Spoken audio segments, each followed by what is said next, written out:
Live from studios in Self Hall on the beautiful campus of Jacksonville State University, it's the Hey Techies Show. Now, here are your hosts in chairs that should have been thrown out years ago, Michael and Bruce. Well, welcome in tonight to the Hey Techies Show, and of course, we are not quite in Self Hall, but we don't have a real intro that we've. Actually, I got to get the guy to do our intro for when we're away.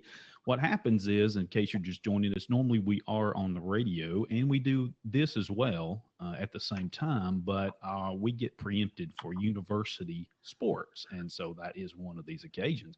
But that's all right, because we are so happy to have with us tonight a real home theater geek, if you will, Mr. Scott Wilkinson. Maybe somebody, if you've heard our show before, he was on last year. He came on, and we discussed a lot about how Scott got into what he does and those type things, and he was very gracious, and we did have a really great time, and that was just audio. But now we are able to blab with Scott on video and see him and hear him. And so welcome to the show again, Scott. Thank you so much for having me. This blab thing is very cool. Yeah, it is very interesting. So I think it's something that's probably going to move forward. Just keep in mind, it's still in beta. It is in beta. I do see that word beta in the corner, yes. That's a good point, yeah. So for beta, it's pretty awesome. What? Yeah, okay.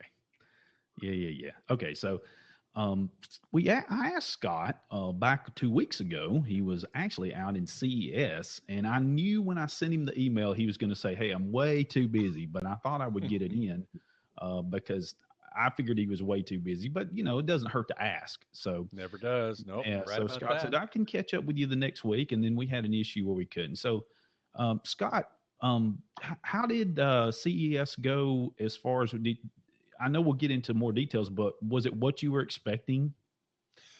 Certainly was. Yeah, it was me and 170,000 of my closest friends crammed into 2.5 million square feet of convention hall, plus the Westgate Hotel, the Renaissance Hotel, the Venetian Hotel, and several other spots around the city. I've heard tell that locals in Vegas usually take that week off because there's no hotel rooms available anywhere, and CES crowd isn't generally considered a big gambling crowd. So they basically sort of say, I'm going to take this week off because cabs are not available. Everything's just jammed. That monorail that goes around the strip is totally jammed. So it was about what I expected. Okay. Do you have a hard time getting around? Well, I don't have as much of a hard time as many of my colleagues because I drive out from Los Angeles. It's not, okay. It doesn't take that much longer than flying when you count, getting through security and all that stuff. And then I can drive where I need to go. I don't have to wait in an hour-long cab line. And I figured out this was my 25th consecutive CES. Wow. And so I've learned my way around the area around the convention center and the strip pretty well. And I now have a variety of alternate routes that take me around the worst of the traffic. Well, clearly we could say you're a pro at CES. No doubt. I would say so. Yeah. So did I know I'd read some things where they said there was a lot of small gadgets this year. It seemed like a lot of people had smaller gadgets, like there was a lot of drones there. Tons of drones. Tons. Yeah, I know. We hate the word drone here. More like RC copter is what we call them for the most part. Really? Yeah, but why is that? I'm just curious. Well, we think that I don't know, not the guru, but me and Bruce, we kind of think the term drone is a little bit misleading in a way. At least I do, because it's sort of it has a connotation of, hey, you're going to shoot something at somebody, or you're going. To me, it just seems like it's not. If it flew really high or had the ability to fly really high, carry a lot of things, then I think that maybe the term is more appropriate, but it's just an opinion. Well, that does make some sense, certainly. I mean, they certainly talk about drone strikes in the Middle East and stuff like that. And certainly these little 4-blade or 6-blade copters, aren't that. They're used more for shooting photographs more than anything else, or video. Right. And I don't know if you saw that just in LA this week, there were a couple of guys who have been charged with flying a drone close to an airport and over 400 feet. And it's like one of the very first prosecutions of this here in LA. So I found that kind of interesting. I haven't Just gotten into curious, drones myself much. I was gonna say, were they registered? Just curious. I don't know. I haven't heard much else about it. Even if they are, though, there are these rules. You can't fly within 5 miles of an airport. You can't fly higher than 400 feet. And they broke those rules. So it'll be interesting to see what happens. Yeah. Well, those are the rules. Yep. But anyway, there was a ton of that. There was a ton of VR, virtual reality. Okay. We saw that everywhere. In fact, in the grand lobby of the convention center, Samsung had set up what was basically a theater, which was like 30 or 40 seats. And people were sitting in these seats, every one of them wearing a VR, headset. Mm-hmm. And the seats themselves were motion. They were motion simulators. Yeah. And so it was so amazing to see this group of people all being jostled around with these headsets on. And they were all smiling. I would have been puking myself. I get motion sick so easy, so there's no way I was going to try it. But it was everywhere. I mean, Samsung, Oculus, there were bunches. HTC. Yep, exactly. So that was another huge thing at CES. I didn't cover either of those things. My area of coverage is audio and video, and in fact, there's so much to cover that my colleague Mark Henninger, we split up. He covered more audio, I covered more video, just so that we could get enough coverage of the show. Yeah, I'd heard that there was a ton of stuff there. It was almost more than you could see. I imagine it's almost like that every year, though. Oh, it is. Yeah. Okay. Well, all that aside, what about the video? I will tell you this. I caught as much as I could as far as coverage. I did see one thing that was interesting, a really thin double-sided television.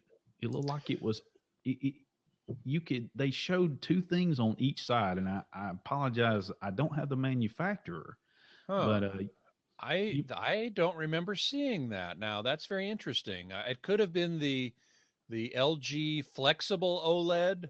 That it was flexible. Okay, then that's probably what it was. I didn't actually get a chance to see that. That was kind of in a secret back room. And I was unfortunate enough not to make it back there this year. That's okay. But there was another thing like that was kind of interesting in the Panasonic booth. They had what they call a flexible or a transparent LCD, which is basically a sheet of LCD material on a bookshelf in this case, and it could be transparent and you could see what was behind it, and they had various items on the bookshelves. But then if you send it a signal, it would become opaque, and rather you would see the signal, the video signal on it, and it could be half and half, and it was really quite remarkable. Just a technology demo, but pretty cool. Yeah, that is. Did you? I know this is in your area, so you can. Did you see any of the electric car stuff? I think there was, or autonomous. Did you probably didn't autonomous check cars? That was another huge thing, and certainly not small. Yeah, but no, I didn't really see any of that. Most of that stuff is in the North Hall of the convention center, and I just zipped through the North Hall as quick as I could because I had stuff to do in the Central Hall. Okay, all right. So you told us the last time that CEDIA had a lot of projectors, and that was a lot of projectors usually at CEDIA. Were there anything like that here at CES even? There were a couple of very interesting projector demonstrations. Mostly at CES, it's about flat panel TVs, right? CEDIA is more of a projector show. But since you're asking about it, at CES, there were two in particular projector demos that I found very interesting. One was from a company called Optima, Mm-hmm. Oh and yeah. that's a fairly well-known projector company, Oh yeah. kind of budget-oriented, lower-cost Yeah. products usually. And they were showing the first commercial implementation of a new Texas Instruments technology. Texas Instruments developed this projector technology called DLP, digital Right. light processing. And Texas Instruments at CEDIA introduced a new chip, imaging chip, which allows for 4K or Ultra HD images, but they were showing it in a kind of a engineering prototype. Texas Instruments doesn't make products that are sold to consumers, but Optima is one of their clients, one of their customers, and they were showing a prototype of a projector that will become available to consumers. And that was very interesting. It was the first one using this new Texas Instruments DLP technology. Did they give a price point on No, it? no. Expensive.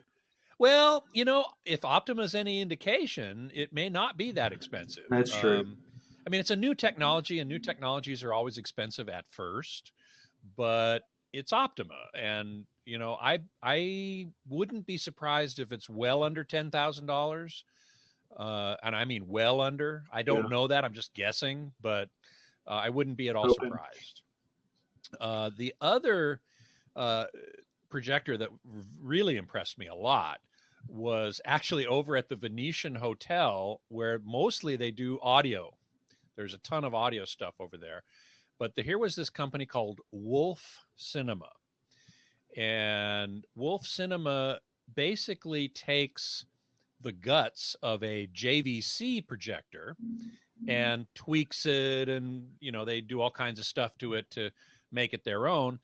And they were showing their latest projector, which is 4K as well, with an outboard video processor, a separate box. And that thing looked amazing. It was really, really beautiful. And that I do know the price of. That package with the projector and the processor, $22,000. Wow. So that ain't cheap, but boy, now it looked beautiful. Yeah, but now that's not that outboard processor's not really new though, because TVs there's some TVs that have been doing that too, right? Before now. Well, yeah, that's true. Didn't Leo always have one? Sorry? Didn't Leo have? I'm sorry, I keep in this. I apologize. That's okay. Didn't Leo have one that one time he had an outboard? It was an outboard processing unit. It was maybe the curved TV, or maybe I got that wrong. You may be thinking about Samsung. Okay. And Leo does have a Samsung OLED TV. Okay. Curved, and I believe that OLED TV does have an outboard electronics box, which you can then swap for a more updated hardware when the time comes, and it will add features or do something better that the previous one didn't do. This is slightly different. I mean, it's similar, but it's integrated. You have to use it with the TV. Right. Whereas with this projector, you wouldn't have to use that external processor. It has its own internal processor, this projector. It's just that the external box does a better job.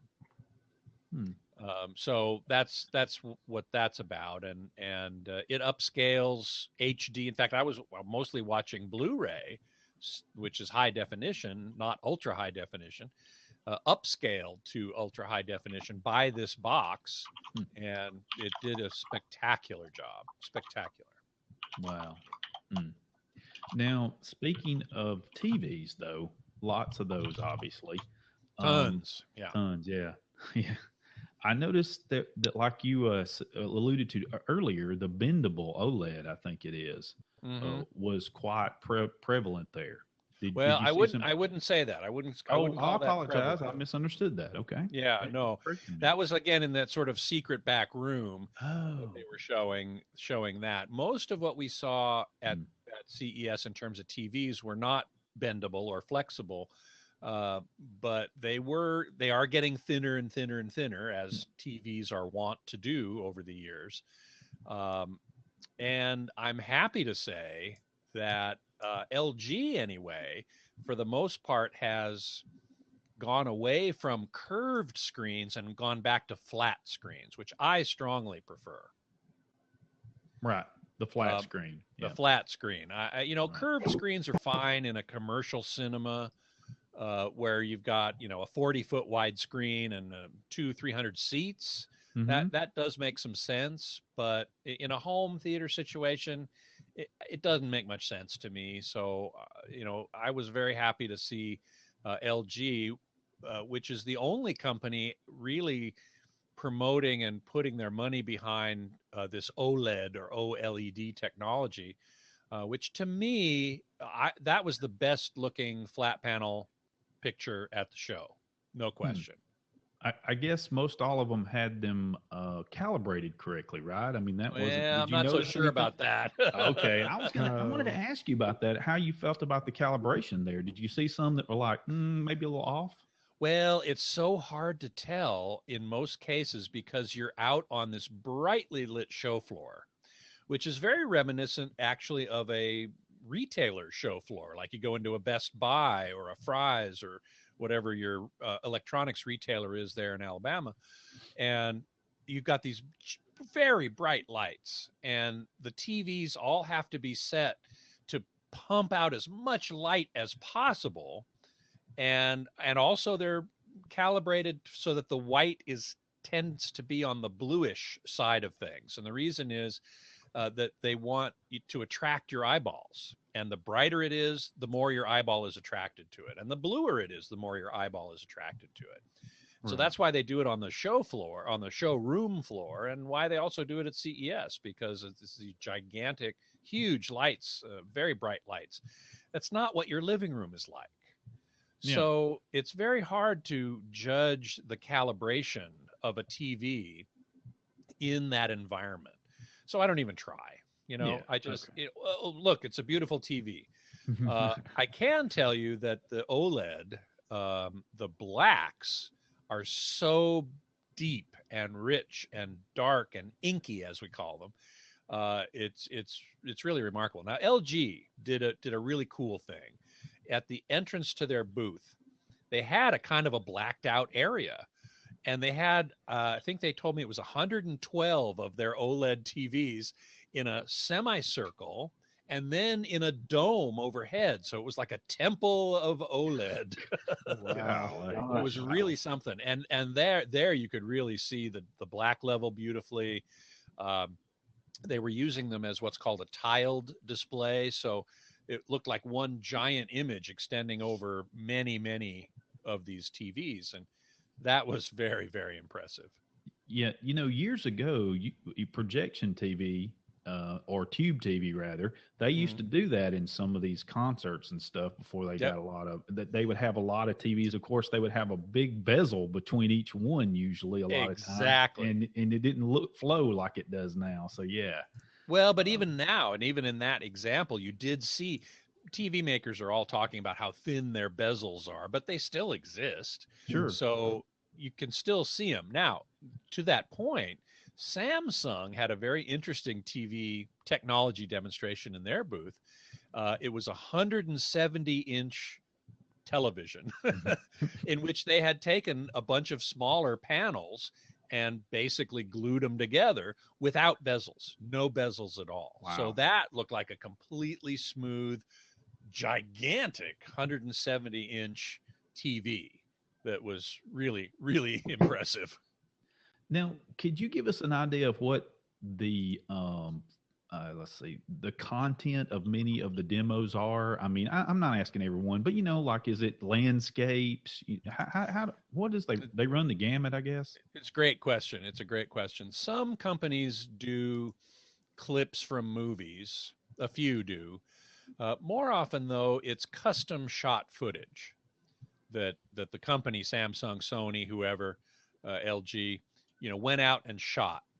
And very often it's pretty slow motion. So it's a slow pan across a beautiful landscape. maybe some wildlife, stuff like that. Because slow motion doesn't tax the capabilities of the TV very much. And they can control exactly what the image is. So they can do, highly saturated colors and so on, and make the TV stand out as much as possible. So more often than not, it's custom footage. But some of them do use movies. I'm trying to think. Go ahead. I notice in my movie watching, my TV looks fine until it's like a speed chase or something, and you can tell the anomalies in the TV, and sometimes blurred, sometimes slow moving. Yeah, so precisely right. And that's why they shoot this demo footage to be pretty slow. To not reveal that. Right. I notice in the stores when you go see like 4K TVs, they're usually showing landscapes or a city way off. Nothing like you said. Very slow moving. Anything like that. That's right. It makes sense. Okay. Yep. That's exactly right. So that's another thing that you just have to be aware of and know that they're going to do. And, I don't judge TVs particularly a lot at shows like this. I wait till I get them in my home and I look at real content, and then we'll see how well they perform. Right. Now, this may be dumb, so I admit that first. No such thing as a dumb question in my Well, how about the black? How about the contrast ratio or the black? Did it look pretty good on most everything? It sure did. Yeah. Okay. And that's part of this of one of the big stories of CES for my coverage is what's called high dynamic range. Right. So dynamic range is the difference between how deep the black is and how bright the white is, brightest white. And up until now, for the last 50 years, we've had a pretty consistent standard dynamic range. And as I think I mentioned a little earlier, what we're now starting to see is TVs with an expanded dynamic range. And if the content comes in and has that expanded dynamic range as well, it makes a dramatic improvement in the quality of the image. And that is one of the big stories we saw at CES. Everybody, almost all the TV manufacturers had TVs that were high dynamic range capable. And related to that, and that has to do with how deep the blacks are, as I said, and they're now deeper than they used to be, and how bright what's called the peak white or peak luminance is. And if you can get that to closer to what the eye sees in the real world, then you've really got something. And we're now starting to see that. And in fact, there's a industry consortium called the UHD Alliance, which includes TV makers, movie studios, technology companies like Dolby and so on, that has now that at CES they announced their specifications for exactly what high dynamic range means or what it should mean. And if a TV can conform to that specification, then it will be able to wear a logo that says UHD or Ultra HD Premium. Oh. And that assures the consumer that their TV will conform to these specifications and be able to show you high dynamic range content the way the content creator intended. Yeah, I was going to ask that because it seems like a few years ago you had these different manufacturers putting out their own numbers because there was no standard for that. Precisely. And that bothered me as a consumer because I'm like, this one's saying, 30,000 to 1, this one's 40,000 to 1, and all of a sudden there's, 1,000,000 to 1. It's like they're just making stuff up now. In a way, that's true. The contrast ratio numbers, which are what you're talking about, are so they're measured under such unrealistic conditions. Yeah. That they're meaningless. You're exactly right. It's not that they're exactly making it up, but they don't mean anything when it comes to real content. Yeah. So you really can't trust it on paper. You've got to actually see it for yourself. Correct. Although, as I just said, with this Ultra HD Premium certification, which is done by independent labs, by the Yeah. way. It's not done by the companies who make the TVs. But if you have that, then you know it's really going to mean something. Yeah. What I found interesting was they didn't talk about contrast ratio numbers, what you were just saying, 30,000 to 1, 40,000 to 1, a million to 1, whatever. They said the black level needs to be this at least, and the peak white level needs to be this at least. And if you meet those standards, then you've got this high dynamic range, and the content needs to be created or graded or mastered to those same specifications. And if it is, then when you play it on one of these TVs, you're going to see it as the director or the content creator intended, and it's going to look as good as it possibly can. And what I saw of that at the show, I'm convinced it's an important thing. So then what do you think the likeliness of older movies getting remastered to that are? I think that's pretty likely, actually. The studios, let's see, there were 4 studios who made announcements of Ultra HD Blu-ray, and we hadn't talked about that yet, but that was another big announcement at CES. Sony Pictures, Warner Brothers, 20th Century Fox, and Lionsgate, I believe, have about 20 movies coming out in this with this high dynamic range, and they're promising well over 100 by the end of the year. So, you know, we are now finally going to have some content that actually is native 4K UHD, Yeah. and with the high dynamic range. And another part of high dynamic range is what's called wide color gamut, or, well, WCG. Wide color gamut means a greater range of colors. And if the content has that greater range of colors and the TV can reproduce the same greater range of colors, again, you're going to see things you haven't seen before. Now, we've just talked about the content, but also how about the carrier as far as cable? Is that, I know HDMI is probably running, it's running out of bandwidth, right? Am I right about that? Yeah, it kind of is. You're right about that. Yeah. Sorry? I was going to ask, did you see any manufacturers there? I don't know if that's a big thing about cabling at Well, the CES. cables themselves are HDMI, the Right. organization that manages or deals with HDMI per se, called HDMI licensing, was there, and they were talking about a certification program that makes sure that that cables that pass that test can pass the full bandwidth of HDMI. The maximum bandwidth of HDMI currently is 18 gigabits per second. And if you can send 18 gigabits per second, if you can carry it on HDMI cable, and if the TV can accept that high bandwidth, then you can do Ultra HD with high dynamic range, 10-bit precision, and display all this stuff. That does kind of max it out, though, I'll tell you. So Right. the future, you know, Yeah. what we're about to get, HDMI will handle. But the next generation, whatever it happens to be, it will need a new version of HDMI, or we'll have to move to something like Super MHL or DisplayPort, something like that. Yeah. Do you happen to, by offhand, know the top end on DisplayPort? I thought I heard. It's like 38 or 30 something, isn't it? Is it? I thought it was in the 20s, but I'm not sure. Okay. I do know that Super MHL is even faster than that. It's okay. I think in the 50s or something. I'm not 100% sure about that. Well, I trust that you probably know better than I do for sure. Super MHL is the absolute fastest display interface out there.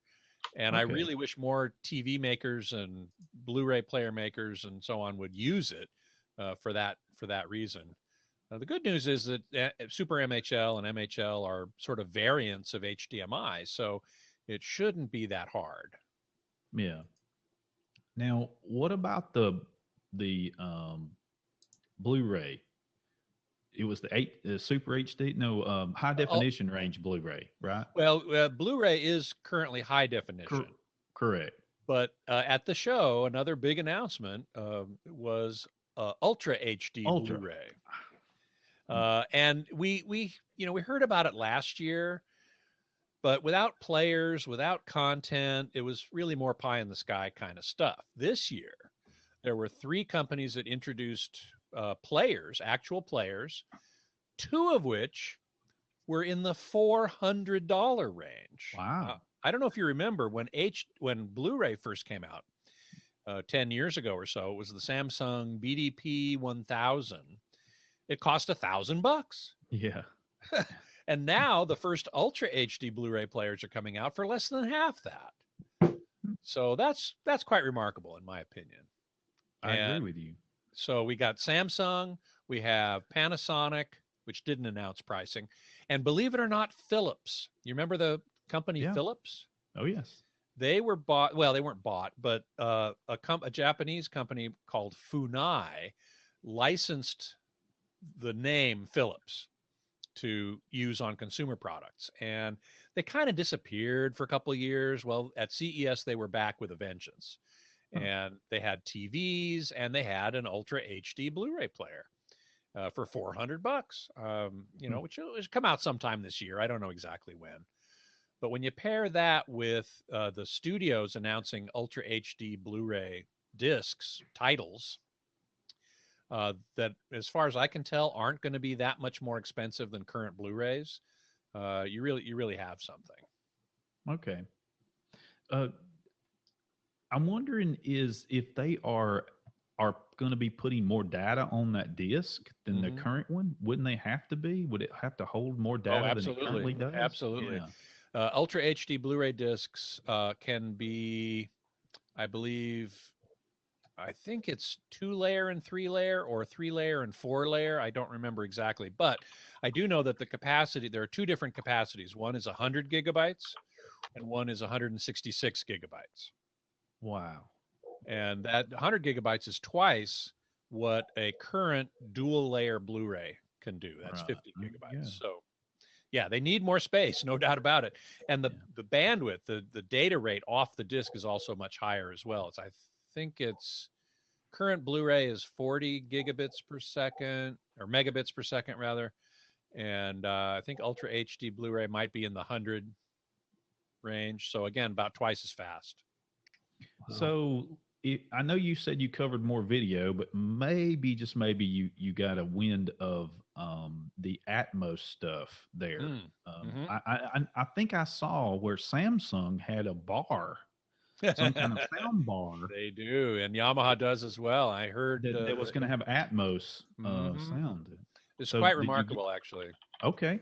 Yeah, the Samsung one is interesting because in both cases, the Yamaha and the Samsung, you've got this sound bar in front of your TV, basically, and in addition to the speakers firing out at you, you have speakers firing directly up towards the ceiling.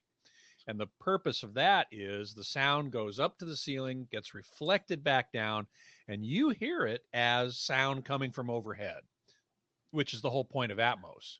Right. And what the Samsung soundbar does is it comes with 2 physical surround speakers that you actually place out in the room, and those also have up firing drivers as well as forward firing drivers. So you have 4 channels of sound coming from above. The Yamaha only has 2 channels of sound coming from above because it doesn't have physical speakers out in the surround speakers out in the room.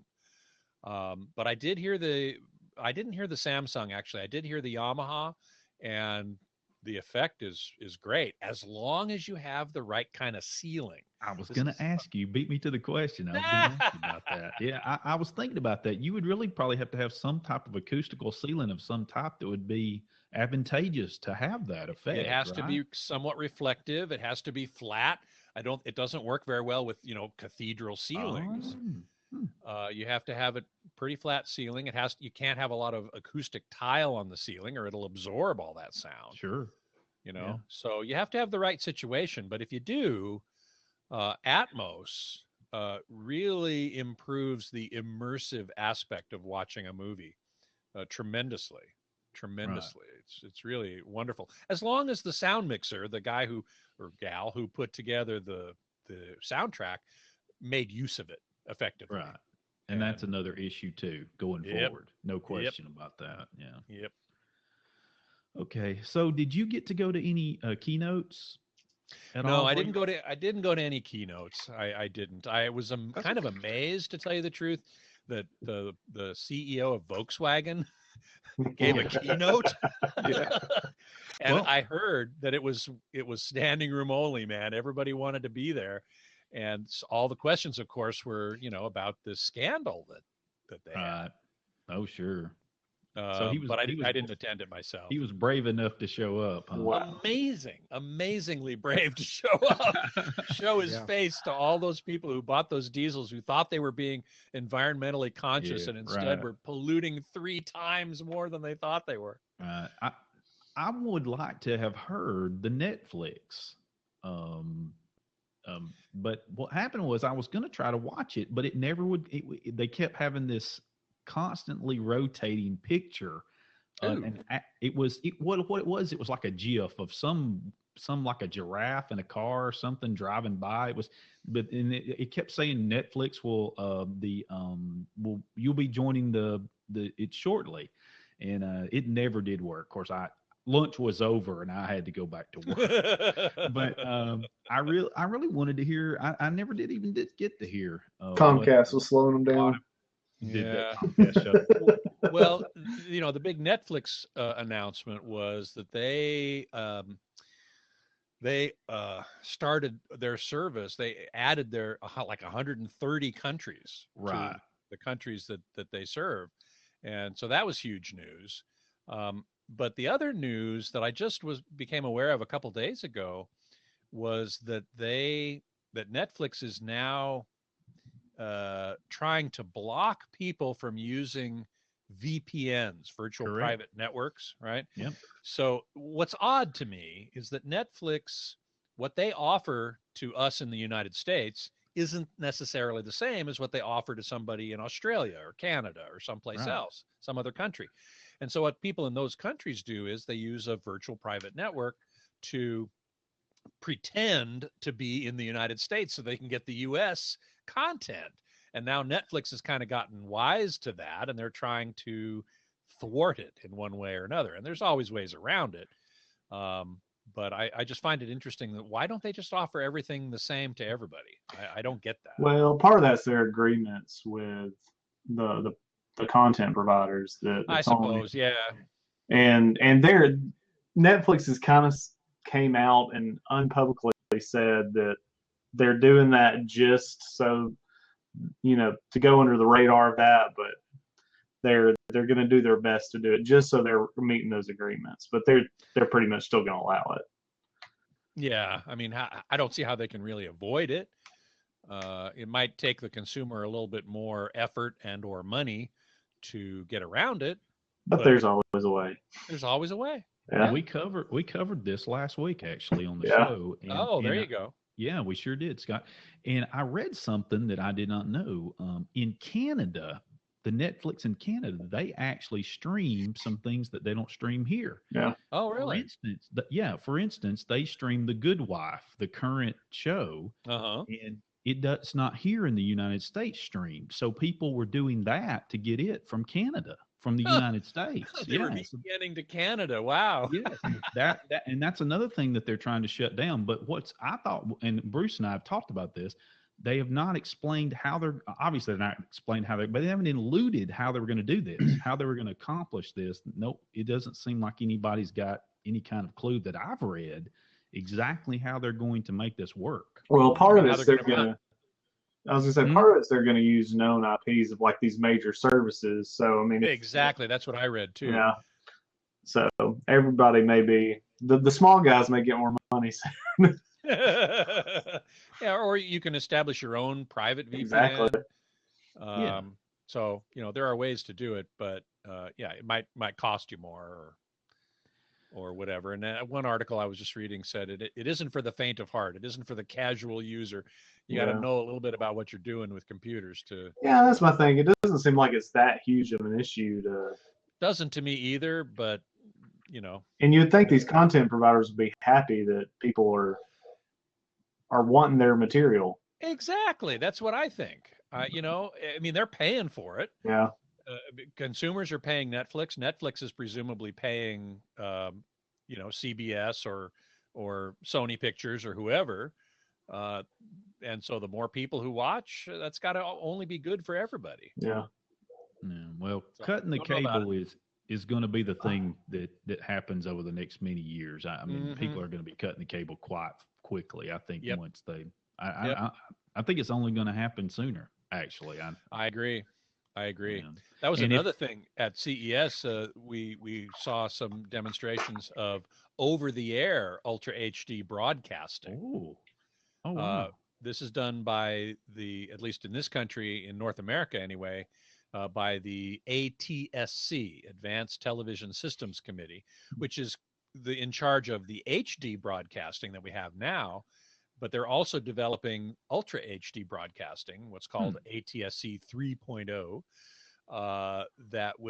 We saw some demonstrations. There was actually some TV station in Las Vegas put up an extra transmitter on their tower on Black Mountain or wherever it is, yeah. and they were broadcasting to the show. And in the LG booth and one other booth that I can't recall off the top of my head, was showing this broadcast content. Now that's getting pushed along in a way. It's been getting pushed along by Korea, which wants to broadcast the 2018 Olympics from Korea in Ultra HD. So people are scrambling to get that system up and running in time for that, at least in Korea.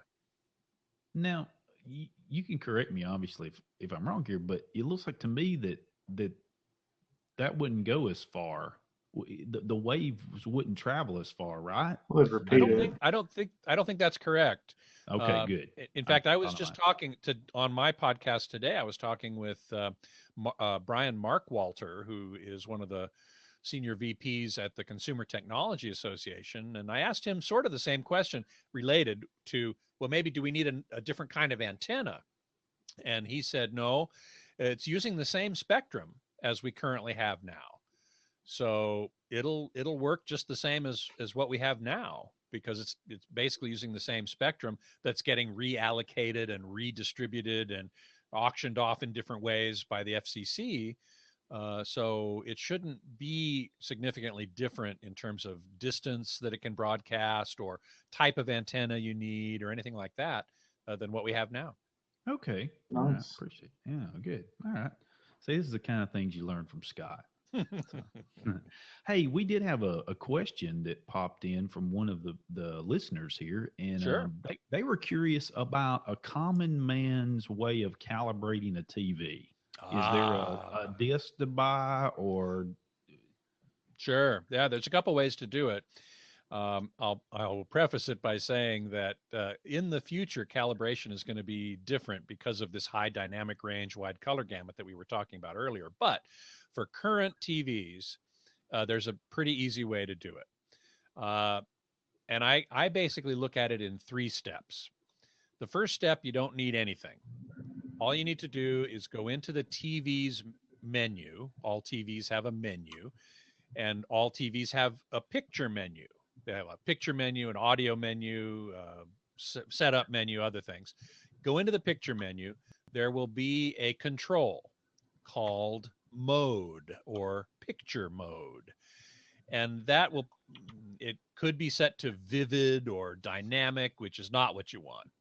Even standard is not what you want. What you want to do is you want to set it to either movie or cinema is the most common, or the most common names for this. And if you do that, you will get a lot closer to what we call accurate than with any of the other picture modes. That's the first step, and it's super simple. And if that's all you do, you're going to get a lot better picture than what came out of the box. The next step is to set. There are basically 5 picture controls in that same picture menu, and they are most commonly called contrast, brightness, color, tint, and sharpness. And you can set those controls using what I call a setup disc. And there are a number of them on the market, which you can buy for $30 or so. There's one from two guys, Spears and Munsell. It's called HD Benchmark. Another one from my friend Joe Kane called Digital Video Essentials HD Basics. And those are more for kind of geeks. If you're not a geek, the one I recommend is from Disney, believe it or not, called World of Wonder, or WOW. And that's available both as a DVD and as a Blu-ray. The other two are only Blu-ray. And with any of those discs, you can set those 5 picture controls. And the World of Wonder, the Disney one, has a very nice hand-holding guide to doing that. If you are more of a geek, you can go on my website, avsforum.com, and download a program that lets you do the same thing for free. It's made available for free, and it's called AVS HD 709. And the reason it's called 709 is that is the code for the range of colors that HD TVs reproduce or should reproduce. You can do that for free. You download it into your computer. You can burn it onto a DVD or a Blu-ray, and then or just play it directly from a laptop, say, and set those 5 controls that way. Nice. So that's the second step. The third step is to pay a professional to come in and do a full technical calibration, but that's going to cost you several $100. Yeah, so I asked that. So that you would expect to pay probably several $100, right? Yeah, exactly. Okay. And when you do it with the disc, with like a Disney WOW or the AVS HD 709 or one of the other two that I mentioned,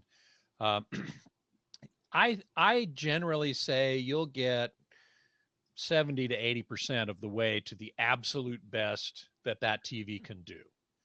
And if you want to spend several $100 to get the other 20 or 30% of the way to really the best it can possibly do, more power to you. That takes that last 20 or 30% takes some pretty expensive equipment and some pretty serious training in order to be able to do it, which is why you pay a professional several $100 to do it. But it's more worth it if you're on a really expensive TV. Let me put it that way. If you're going to go out and buy a $300 or $400 TV, I would not recommend doing that. Just get one of those discs and do it yourself. Those 5 basic controls, you'll get most of the way there, and it'll look really, really good. Okay. Now, what about Ultra HD? You said that's going to look, that's going to be a little bit different kind of setup. It is. This whole high dynamic range thing, wide color gamut, it's it's going to cause us calibrators, and I'm a calibrator mostly because I review TVs. We are going to have to relearn the craft, basically. It's there because there's some new things about it. The current equipment may not be able to read the black level as low as it's going. Or they may not be able to read the colors out as wide as they're going. So it's kind of a brave new world. Samsung is sponsoring a technical seminar this spring that I will hopefully be going to that will be an education for those of us who review TVs and calibrate TVs, because that's going to be a little bit of a different story. Okay. Well, did you see anything that surprised you at CES this year that just sort of caught you off guard you weren't expecting? I mean, if not, it's fine. Yeah. Well, actually, there was one thing that I thought was pretty darn cool that I wasn't expecting. It was in the Sony booth. And it was a technology they called Backlight Master Drive. Okay. And it was for LCD TVs, which Sony makes. And, well, LCD TVs need a light source in order to work. Basically, light passes through an LCD panel, and that's how you get your image. The panel basically creates the image, light passes through it, and that lets you see the image. Now, there are two ways to put a light bulb, essentially, behind the LCD panel. One is with an array of LEDs, right? A 2-dimensional array of hundreds or some number of LEDs behind the LCD panel. The other is putting LCDs along the edge. And I much prefer the one where there's an array behind the panel, because in that situation, you can take little parts of the image and say, this part up here is darker. So you can take those LEDs and dim them down and make it even darker. And this part over here is really bright. So you brighten up those LEDs and it makes it really bright. This is called FALD, full array local dimming. And typically TVs have anywhere from 32 at the low end to hundreds at the high end of these zones that you can independently dim and brighten. This Sony backlight master drive has well over 1,000 zones. And the image that it produced, they had a prototype there. It's not in a product yet. It's a technology demonstration, but I was amazed. It looked phenomenal, and I had no idea they were working on that, but it was beautiful. And I hope they put it in a product at some point. Yeah. I bet the black was amazing. Amazing. Really nice. Getting down into the OLED level of black. OLED is still the black champion, if you will. Sure. You know, where it can really get down to zero. Right. But this backlight master drive technology got pretty close, and it was able to get the peak brightness up to well beyond what TVs are capable of today, and really well beyond what OLEDs are capable of. OLEDs can get deeper black, but they don't get as bright as LCD TVs. And this thing was, I mean, it was almost painful to look at. So that was pretty cool. Wow. Okay. I know you're not a big fan of it. 3D at home. I know, and I know, Bruce, we talked about it, but I did want to ask him something, and it may have been back there in that super secret section. I don't know, but I saw somebody was showing a TV, or either it was projection, but I think it was a television, that they touted 3D no glasses. Yeah, that's been around for a couple of years, actually. Okay. And it wasn't in a super secret room either. It was out on the show floor. It's a company called Stream TV Networks. And they do have a glasses-free 3D system that works really, really well. Really well. I think they're applying it more towards video games than actual, TV content, although they were showing that too. It's interesting about 3D. 3 or 4 years ago, it was all over CES. It was the really cool thing. It was really amazing. This year, and last year too, for that matter, you hardly saw it at all. There was just nothing on the show floor. LG on the side of their booth had a little thing that they were passing out glasses, and you could see 3D. And there was the Stream TV Networks back in the back of Central Hall, but nobody else was talking about it at all. Yeah. Now, I talked about this with Brian Markwalter on my show today as well, and 3D is still there in most TVs. If you buy a mid-level to high-level TV, it'll have 3D capability, and you can use it or not as you wish. And his point, and I agree, was that if it has 3D, it's probably a pretty good TV, even if you don't use it. They put 3D in their higher-end TVs. Vizio dropped 3D from all of their TVs last year. So I think it's a little bit on the wane in the home. Yeah. But there's still plenty of movies being released with 3D in the theaters. Tons. So it's not dead by any means. And it's not that I don't like it. Right. I do like it, actually, more than, say, Leo Laporte. Yeah, I know really Leo doesn't like it very much. Yeah, he did. And is proud to share his opinion on it too. Oh yeah, he's not shy about that for sure. No. But it is kind of waning in the home. Interestingly, some movies are released in the theater in 3D, but then when they come out on Blu-ray, it's not in 3D. Right. So I find that kind of interesting. I don't know why that is, but it is interesting. Huh, yeah.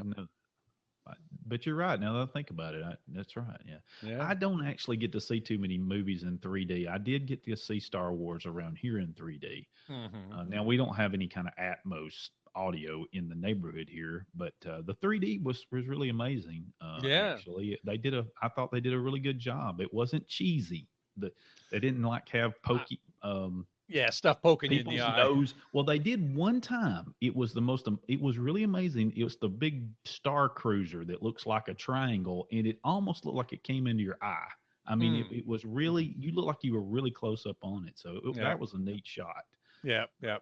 Anyway, so Well, now you saw Star Wars in 3D. It was also interestingly prepared or graded in 2D high dynamic range and available at Dolby Cinemas, yeah, of which there are only 12 in the country. Right. Also Dolby Atmos. And you guys have one fairly near in Atlanta, the North Point Mall 12, AMC. Has one theater that's what's called a Dolby Cinema, and it has Dolby Vision high dynamic range and Dolby Atmos sound. And if you get a chance to see a movie, I know that's not exactly local for you guys, but if you get a chance to drive over to Atlanta to see something that was made in Dolby Vision, you'll be amazed. It's an excellent way to see the potential of high dynamic range. okay, yeah. We covered that last time on the show a little bit, actually. A We little talked bit, I about it, think, as I recall. because we yeah. got into the fact that you wouldn't really go see a zombie movie. No, nor will I go see The Revenant, which is the Right. latest one in Dolby Yeah. Vision. It just sounds too brutal to me. Yeah. I don't need that in my brain. Yeah. I kind of want to go see that one. Yeah, To be okay, well, honest. hey, more power Right to you. ahead, That's Bruce. great. Yeah. That's fine. That's a real shocker there, I guess. I'm apparently. looking for tickets right now. Well, go see if it's at that North Point. What is it? North It Point is. Mall? Yeah, it's At the and specifically go to the Dolby Cinema at Prime Prime. Yeah. Auditorium, DCAP or DCAP. It'll be the best presentation of that movie you'll see anywhere. Okay. So quickly, and we're going to let you go because it's now 8 o'clock, and I know you need to get on to your evening. So and I don't do blame have my weekly trombone quartets sir. and Scotch night. Yes. you. So anyway, TVs just in general. Say somebody's going to buy one. Real quickly, what do you suggest they really look out for? If they're, I know that they can go to the big box stores. They can just buy one online. They can go to Walmart, whatever, what have you. But in your general experience, what are they going to get the best for the buck? Well, I will say this. A lot of people ask me, should I buy the big box store, what's called captive brand, like at Best Buy, it's Element and Insignia and Scepter, I think, is another one. I don't recommend those. I must admit I haven't actually done an in-depth review of any of them, but of what I've seen, I would stick with the sort of more major brands. And of your brands, I have to say that if you're looking to save money or spend as little as possible, wisely, bang for the buck, as you say, I really, really like Vizio. It has become really a first-tier TV brand, and they sell TVs for much less than comparable TVs from other manufacturers. Sony's are great, Samsung's are great, LG OLED is great, but that's really expensive. Really, I mean, if you can afford that, that's the way to go. Wow. The new one, the 2016 65-inch E6 model that they just showed here, you can pre-order now, $7,000 Oh, for is a that 65-inch TV. Put me down for 2. Yeah, there you go. There you go. But I really, really like the Vizio M series. Okay. Basically the model number is M with a number, and the number is the screen size. So M60 or M65 or 70. Those are my pick for the best bang for the buck in 2015. Now, if you can, and I've said this for a couple of years, if you can wait to buy a new TV until we see some more come out with this high dynamic range and wide color gamut that we've been talking about, they will come out later this year. If you can wait for that, that I would wait for if you can. If your TV is about to die or has died and you really need something right now, then generally I say go with Vizio. But if you can wait, we saw all of the Samsung, their higher end TVs called SUHD, have this Ultra HD Premium certification, which will guarantee that they have this kind of performance level. A couple of Chinese companies are coming on real strong. One is called Hisense. You don't see much of them in the States yet, but you will. And they've got high dynamic range sets coming out. And another one you do see more of is TCL.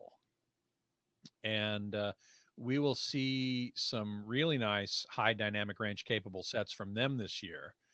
And those will probably be pretty reasonable. And the Philips top end TV, it's the 8600 series. I believe they said the 65 incher is, under $3,000. Oh, wow. 2,500 bucks, something like that. Now I haven't been a big fan of Philips TVs. I was gonna say it's a Philips. Exactly. But I mean, they're using a technology called quantum dots, and we didn't even get into that. Yeah. Which basically expands the color range and increases the brightness. If they've done a good job with that, and again, it was hard to judge at the show, as I mentioned earlier, but if they've done a good job with that could be a real contender as well. Okay. Well, before you go, you mentioned scotch. What kind of scotches are you having tonight? I gotta know. Okay, well, it depends. It depends on who brings the scotch, but my favorite that we've had on a number of occasions is Macallan. Yeah. I really love Macallan. I'm not a big fan of the peaty scotches, so the Lafroigs and so on. One of our members one time brought, it was Kirkland Scotch. It was from Costco, for God's sake. And I thought it would be Drek, but it was actually pretty good. Yeah. From Costco. I'm a big Macallan fan myself, though. That's what I bring when it's my turn. The one that I've had that surprised me was a Harvey's special blended scotch. Really? Oh, I haven't tried that one. Oh man, it was amazing. I can't find it though. We live in Alabama, so you can't get anything. No. But and I asked the person's suite we were in. I was like, who brought this? And everybody's like, I don't know. Somebody brought it a long time ago and left it. And I was like, man, I'm never gonna find this stuff. Sometimes we have Grant's. I think it's a blended scotch. Yeah. And that's a pretty good one too.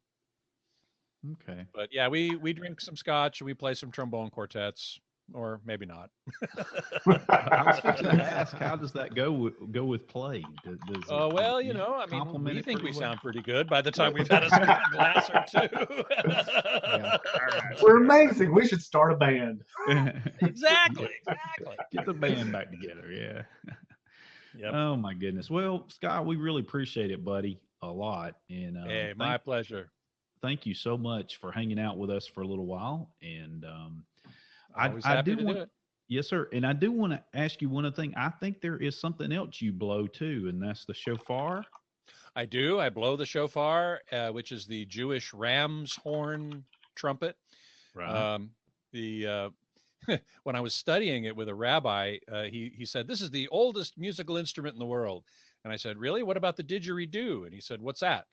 I said, "Well, it's an Australian Aboriginal instrument. It's probably at least 10,000 years old, maybe as old as 40." And he said, "The ram's horn is the second oldest musical instrument in the world." It goes back about 7,000 years or so. And I must admit, I feel like I'm doing musical archaeology when I play it. It's really pretty cool. Well, we have a gentleman. He's not Jewish, but he does own one of these, and he played it before one of our services one day. Wow. Yeah, he blew it. It was a Zion service sort of, and he blew Uh-huh. it. Yeah, so yeah, all right. Well, you know the Well, story. You know the story of the walls of Jericho yes, being sir. Oh, blown down. absolutely. Well, Absolutely. they talk about trumpets blowing down the walls of Jericho. It really was shofars. Right. And in Absolutely. fact, here's a funny story. I'll leave you with this. Okay. I once read an article of some acoustician tried to calculate how many shofars would it take to actually blow down mud brick walls of Jericho of that time period, and they were probably a couple feet thick or whatever. And so he did all these calculations, and he measured the sound level of a shofar, and he said, okay, I have to multiply that by so much, by so much, by so much. How much would it take to actually cause this wall to crumble down? It was like 500,000. Yeah. I can imagine 500,000 shofars blowing, man. That would be amazing. Yeah, I agree. Yeah. Well, Anyway.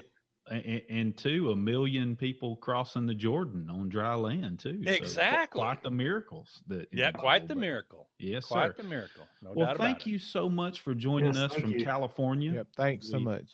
We really appreciate it. My And- pleasure. My pleasure, you guys. All And right. have a great rest of your evening, and we'll talk next time. Okay, buddy. Take care. You too. All right. Bye-bye. Bye. Bye. Well, awesome. Yep. That As was pretty always. Now I got to pull up the show notes because I have no clue. Yeah.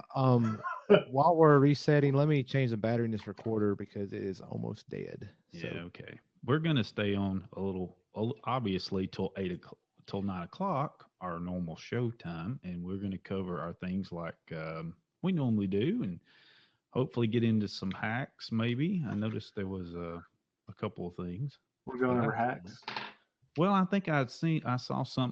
Like I said, I've got to get my show notes up here. I didn't read the show notes. Surprise, surprise. Well, then you know what? It's going to be a great second half of the show.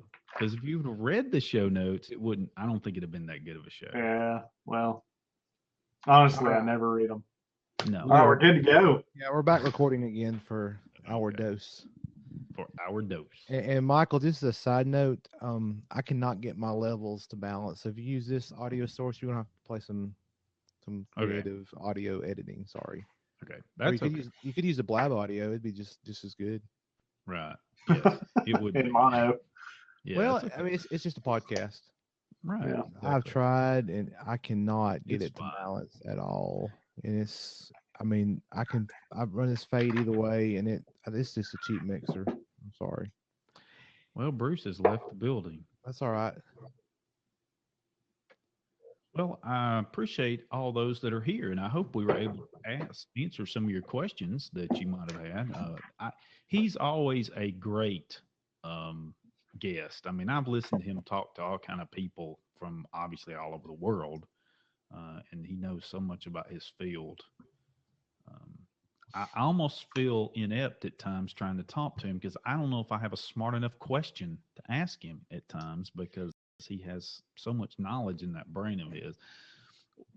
Hey, Guru, you put something on here, and I only had seen part of it.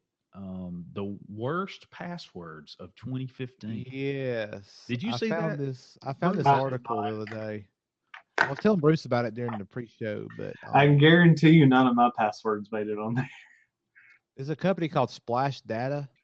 Yeah. This is their 5th annual list of the worst passwords, and they announced this. I'm trying to read this article, but basically they keeping track of these passwords move up and down the list. And I don't know how they compiled more than 2 million leaked passwords during the year. Some new, some longer made it debut. But anyway, you want to guess what the number one ranked? It's got to be like password 123. Yeah. password. The password is number 2 on the list. The number 1 worst password is 1234556.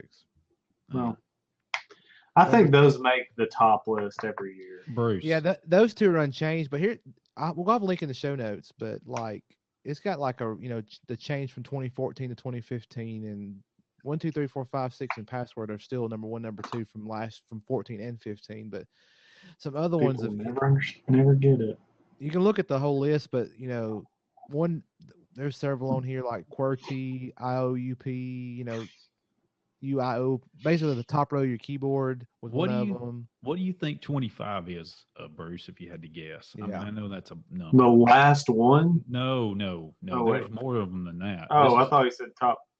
No, This it is top but 25. 25. But 25 is interesting. I mean, I guess people use this as a password, but wow. Now We talked about the movie just recently when we were Star discussing. Wars? Yes. that's right. Number 25 is Star Wars. Why? Number 23 is Solo. I don't get how people use some of these because how do they even meet the That's what I minimum? was wondering too. Hey, 11 is Welcome. You've got now. Yeah, right. You've gotten hacked. What Welcome. about number 19? Let me in. Yeah, let me in. Or I can see that one. Number 14, 111 111. 6 ones. ABC 1, 2, 3, number 13. Here's a creative one. Number 24, password, but instead of a O, it's a 0. Yeah. So PASSW0RD. that's Trying to get a little. They're that's trying. That was Yeah. new to the list this year. Yeah. Princess, number 21. So that was interesting. I was like, oh, that's pretty interesting. I thought we'd put that out there tonight. Dragons on there, football, baseball, master, log in. I think I might have said that one. We're just going to go over all 25. Log in. Yeah. All in a random order. Number 20 is log in. Yes. I did that. I'm glad you posted that because I had seen it, Guru, and I thought it was great. I thought it was pretty interesting. I didn't get to read the article, but did you skim through it? How do they collect this? It was leaked passwords. Okay. So how they actually compiled it. what happened is they got this data from ashleymadison.com. Among other places. Yeah. They had a lot of data this year to Oh, yeah, a lot of places to get it from. Speaking It of, says compiled more than 2 million leaked passwords during the year. Some new, some longer, made debut. But yeah, as many hacks we had this year, they had plenty of passwords to use. So there you go. Moving on. okay, what are we moving on to? Oh, well, one thing. Yeah. Oh, go ahead. Go ahead. No, Well, I had please. this. I wanted this. Go ahead, Bruce. I'm sorry. Well, I was going to say, have y'all seen Sony's got a portable ultra short throw projector? I was going to talk about it earlier to Scott, but You should have spoke up. well, he brought up 2 projectors, and that this wasn't one of them. It's about $800. But it's short throw. You can be just. I'm trying to see what the max resolution was. It wasn't that high, considering it's $800. It's autofocus 1366 by 768 at 100 lumens, and it can do between 22 and 80 inches.